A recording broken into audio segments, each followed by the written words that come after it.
reducing the year of review to 3 years. I think we're okay by that.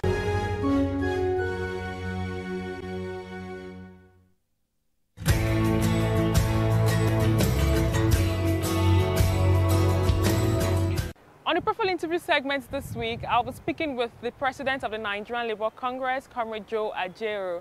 He brings us up to speed on why organized labour agreed to 70,000 naira as the new national minimum wage. He also emphasized on the federal government ensuring that other palliatives to alleviate the suffering of the workers.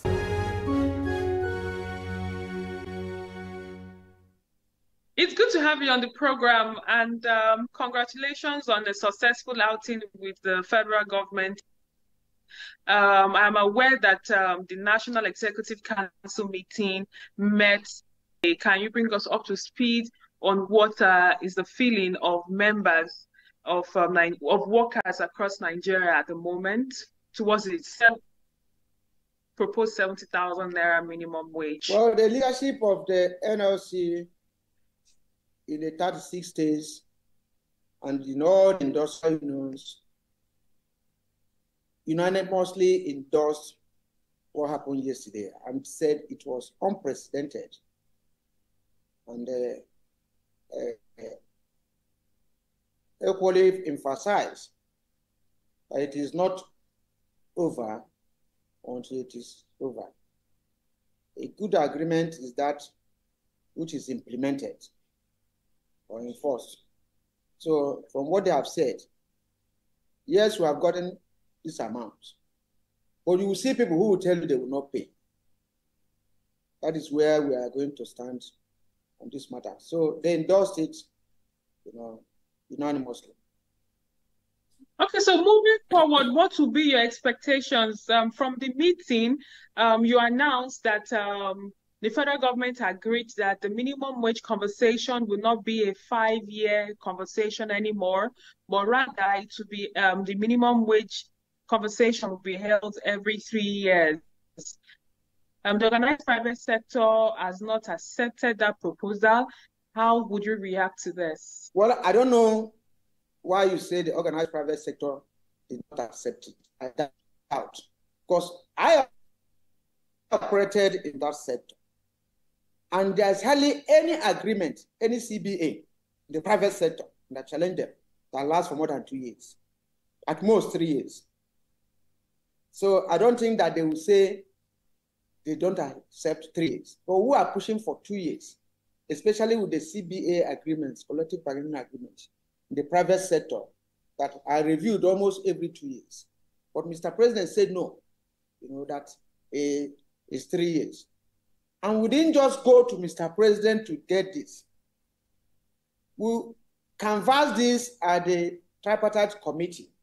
We were clear, it's 2 years, and they were there. And these proposals of 2 years, and maybe they insisting that it should remain where it is forever and ever, was taken there. Same way the issue of 62,000 that they insisted with others. And we were taking it to Mr. President, whose bill it will be. It's going to be an executive bill, the National Assembly. So unless they are saying that they don't accept the authority of the president, that's where we are now. That was why we went there to continue what we canvassed at the negotiation. And he saw reasons, though, for 3 years, but we were canvassed. Even yesterday, he said, no, it has to be 3 years, that 2 years is more. So that is the situation. I don't think that that is even the concern or the problem of the organized private sector. Their concern, articulated it at their annual general meeting.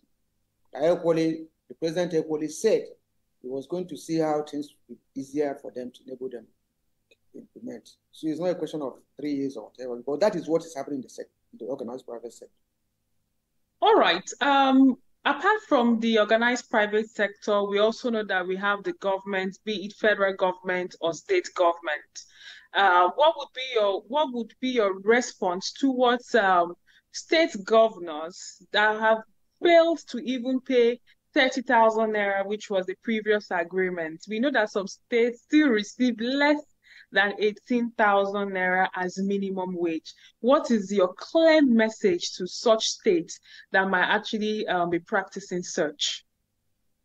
Well, there's in every 12 there must be a Judas. That's a fact. Even while they were saying they will not pay the 62 whatever, some states, like the person in KB, one of the people that received the least allocation, said, I'm not part of it. The governor of Edo State started implementing here now that it fell from May 1. In fact, his own was like promise. He said it fell from May 1. While we are waiting for them to conclude, we'll start paying 70,000. Yesterday, while we were leaving the place, the governor of Lagos State ran into us and said, I'm not paying less than 70,000. At the rent school, I was in New York on Monday. The head of service representing the governor said, we are waiting for anything that agree we are going to pay.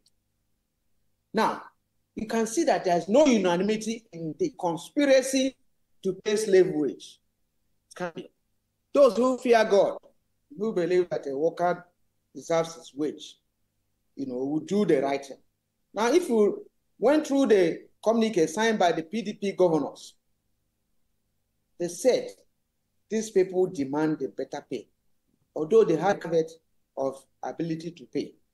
Now, ability to pay is where we are now, because your colleagues are paying that, and you can pay. So we expect people to now practicalize that which they have preached. If there are governors, probably other states who don't want to pay, or from other parties who don't want to pay, as we move on, we'll get to know and find out why they don't want to pay, whether it's that they don't like us or they don't want to pay us. Because even Mr. President said he's going to look to the matter. But we have learned from experience, especially during the time of General Buhari, when he sent money for the payment of arrears of salaries, and we discovered that some people equally use it for other things. So I think if it's any state that is their priority, we will be able to pay 70,000 is. Jurisdiction of what wage should be. What would be your message to National Assembly when it comes to wage should be treated, especially as they will be receiving this document from the president on Tuesday? Well, the issue is that that matter has been on each time workers ask for minimum wage. So some of the governors will go and instigate the members of House of Rep or senators from their state to say, go and enforce the regulation of wage so that they will bring it to us to determine what we pay. Now, we are not in a lawless society. We are not even practicing confederal system of government. Because if we are going to deregulate it and you pay what, now you can as well say all the revenue in your state, you have to take them and take what you want. Those are the issues that are before us. However, Nigeria cannot live in isolation all over the world. And the ILO will tell you this. If to the subnationals, probably will be their wage proposal and what they are doing and the enforcement to the ILO. It doesn't happen that way. It goes beyond Nigeria. So for us, and they don't want to learn. People may have PhD, but they're ignorant on certain issues, or the motive for it blinds them, from doing the right thing. So I think we have tried to explain that, that if you behave in such a way that you now want to create independence for yourself in order to oppress workers, we'll go on the streets for the next 1 month. We'll make that clear, so that you go, because you can't enter the National Assembly without people at the gate, without driver, without security. If those are the people who are making laws, to impoverish them, then we'll look at it, and then it will bring some level of inequity, You see some states, if you watch them, that you see people who are Nigerians, who will be paid slave wage. And the whole essence of the provision in the Constitution for equal pay for equal wage, will be totally defeated. Some Nigerians will be enjoying more than others, especially where the resource base, might be. So these are issues that we try to point out, that they should not be mischievous in doing it. But when you are mischievous in taking decisions, people are, Nigerians want to know. Nigerian workers want to know what we should be expecting, aside from the 70,000 naira minimum wage and the consequential adjustment that will still happen in the months thereof. Every negotiation, government is fond of giving, promissory notes. They give promissory notes. We are going to build a house in the sky. The house will not be built. They have promised CNG will be operational, this and that will happen. But we know them all. These things may not come up. Even the wage award, they paid last, and we raised it again with Mr. President. They paid last in February, March, April, May, June, and this July will enter. Unless they end it in April. Because the agreement we had with them until a new minimum wage comes into law, the 35% wage award will be paid. But in most states, if not all, they're not even paying this. So they keep on giving you promises that CNG buses are coming. 5 years today, they say they're going to allocate some, 100-seater at 6 CNG buses to labor and others to facilitate the movement. All those are promissory notes. We, in most cases, don't bring it out. Because before you know it now, they may come with one policy that will destroy all that we have made. So that's why we are skeptical when such promises are made, such dramatic promises, in order to, win our love. It happened. What I've told you will have. Thank you very much for your time. It was an interesting conversation I had with you.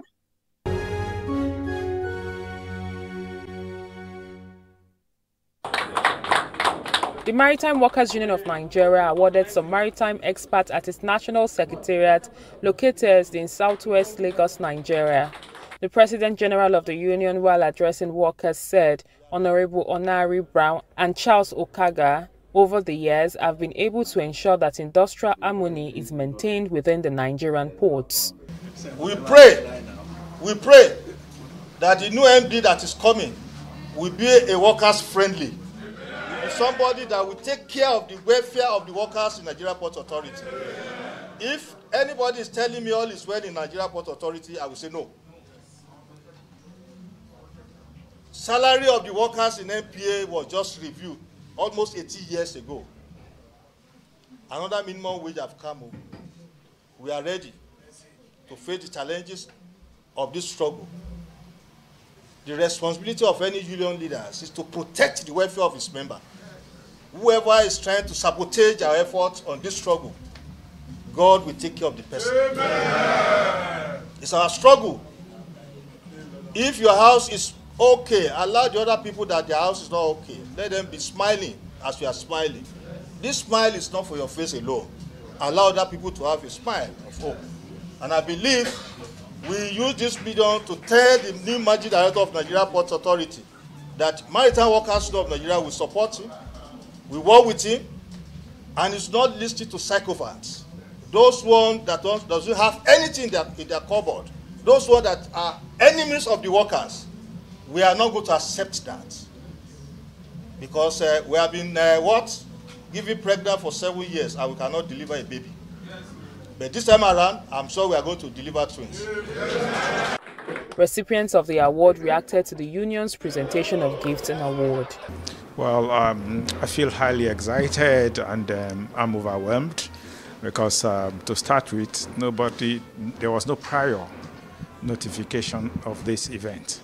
I was just given a simple call to do a courtesy call to the office and only to get here and see the enormity of the preparation for the events of today.